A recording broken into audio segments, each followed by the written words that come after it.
सुप्रभात बच्चों, आशा करती हूँ आप घर पर स्वस्थ होंगे और समय पर अपनी पढ़ाई कर रहे होंगे। बेटा, आज मैं आपको आपके हिंदी व्याकरण में मुहावरे हैं वो करा रही हूँ। तो ध्यान से बेटा इन मुहावरों का जो मैं अर्थ बता रही हूँ और समझा रही हूँ तो ध्यान से इस वीडियो के द्वारा समझना। तो मुहावरे बेटा होते क्या हैं? मुहावरे ऐसे वाक्यांश होते हैं जो अर्थ को छोड़कर विशेष अर्थ प्रदान करते हैं। मतलब हम सोचते हैं कि इसका अर्थ ये है, तो बट ये ना होकर वो अलग अर्थ प्रदान करते हैं, अलग अर्थ देते हैं। उसे हम क्या कहते हैं? मुहावरे कहते हैं। जैसे पापड़ बेलना, पापड़ बेलना है, हम ये सोचेंगे कि भाई कोई पापड़ बेल रहा है, बट इसका अर्थ ये नहीं है कि पापड़ बेलना। इसका अर्थ है क्या है? इसका अर्थ कड़ी मेहनत करना। तो मुहावरे उन्हीं को बोलते हैं जो सामान्य अर्थ को छोड़कर, जो हम सोचते हैं कि भैया इसका अर्थ यह है, सामान्य अर्थ को छोड़कर विशेष अर्थ प्रदान करते हैं, उनको हम मुहावरे बोलते हैं। मैंने यहाँ पर आपके बोर्ड पर कुछ मुहावरे लिखे हैं, तो आप देख लीजिए बेटा। शुरू करें? शुरू करते हैं। फर्स्ट है हमारा आँखों का तारा, बहुत प्यारा। इसमें बेटा देखो, ये तो हमारा अर्थ है बहुत प्यारा, ये हमारे वाक्य हैं, इसे हमें वाक्य में भी बदलना है। जैसे प्रत्येक बच्चा अपने माता पिता की आँखों का तारा होता है, तो इसका अलग अर्थ आ गया ना। ये नहीं है भाई, देखो आँखों का तारा, आँखों के तारे को हम ये नहीं मान सकते कि भाई ये आँख में तारा है, नहीं। आँखों का तारा होगा बहुत प्यारा। प्रत्येक बच्चा अपने माता पिता की आँखों का तारा होता है। दूसरे नंबर पर है किताबी कीड़ा। अर्थ है इसका सदा पढ़ाई में लगे रहना। ये नहीं किताब में कोई कीड़ा है, नहीं। इसका हम जैसे सामान्य अर्थ हम सोचते हैं जैसे किताबी कीड़ा, भाई किताब में कोई कीड़ा होगा, नहीं बेटा। इसका अर्थ है सदा पढ़ाई में लगे रहना। वाक्य है हमारी कक्षा में रवि तो किताबी कीड़ा है, वो हमेशा पढ़ाई करता रहता है। तो बेटा देखो, सामान्य अर्थ को छोड़कर इन्होंने विशेष अर्थ दिया है कि भाई किताबी कीड़ा पढ़ाई में लगे रहना। जो हमारी क्लास में या कक्षा में जो किसी का भी नाम आप लिख सकते हैं जो हमेशा पढ़ाई करता रहता, नहीं वो खेल कूद में जाता, नहीं कहीं भी नहीं जाता, वो केवल अपनी किताबों में ही पढ़ता रहता है, तो उसको हम किताबी कीड़ा बोलते हैं। घोड़े बेचकर सोना, ये नहीं कि मार्केट में गए हैं और हमारे पास घोड़े हैं, हम उनको बेचकर सो गए हैं, नहीं बेटा। इसका अर्थ होगा हमारा गहरी नींद में सोना। वाक्य है परीक्षा के बाद तो छात्र घोड़े बेचकर सोते हैं। मीन्स जब आपके एग्ज़ाम आते हैं तो आप जब पढ़ाई करते रहते हो, आपके बर्डन बहुत ज़्यादा होता है। जब आपके एग्ज़ाम ख़त्म हो जाते हैं, आप रिलैक्स महसूस करते हो, तो इसमें यही है कि भाई परीक्षा के बाद जो छात्र होते हैं वो घोड़े बेचकर सोते हैं, मीन्स गहरी नींद में सोते हैं। क्योंकि कुछ जो बच्चे होते हैं उनको रात को भी नींद नहीं आती, कि वो ये सोचते हैं कि हमारा एग्ज़ाम कैसे होगा।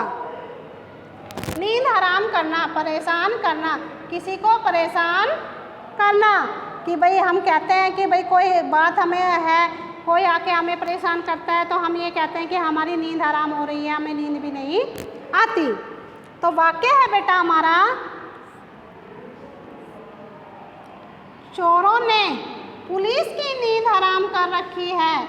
जहाँ देखो वहाँ चोरी हो जाती है और पुलिस की नींद जो है वो हराम कर रखी है। मीन्स वो जब भी चोरी होती है बेचारे वो जाते हैं और कुछ भी पकड़ में नहीं आता है, तो उनकी नींद हराम कर रखी है। पेट में चूहे कूदना, ये तो नॉर्मल ही है। आप घर में भी जब आपको ज़्यादा भूख लगती है, इसका अर्थ है बहुत भूख लगना। जब आपको ज़्यादा भूख लगती है तो आप अपनी मम्मी से कहते हैं कि मम्मी खाना दो, हमारे पेट में क्या कूद रहे हैं बेटा? चूहे कूद रहे हैं। तो हमारा वाक्य है माँ जल्दी खाना दो, मेरे पेट में चूहे दौड़ रहे हैं। छठा है हमारा आकाश पाताल एक करना, बहुत प्रयत्न करना।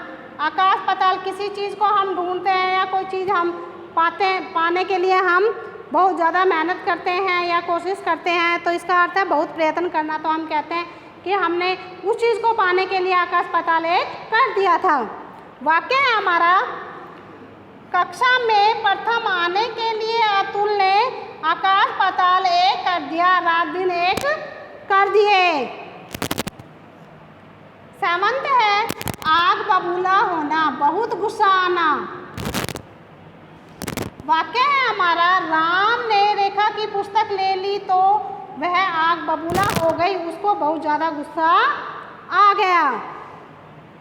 अपनी खिचड़ी अलग पकाना, अलग रहना, मीन्स अपनी खिचड़ी अलग पकाना ये नहीं है कि अपनी रसोई में मतलब रसोई में जाकर उसने अपना खाना अलग बनाया, खिचड़ी बनाई, नहीं, इसका मतलब ये है अलग रहना।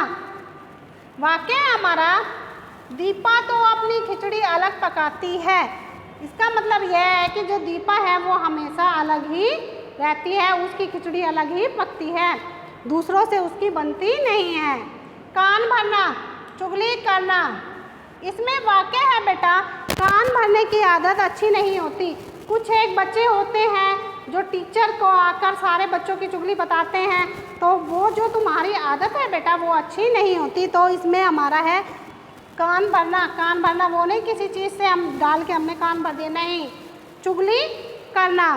तो वाक्य है, कान भरने की जो आदत है वो बहुत ज़्यादा क्या है बेटा, अच्छी नहीं होती।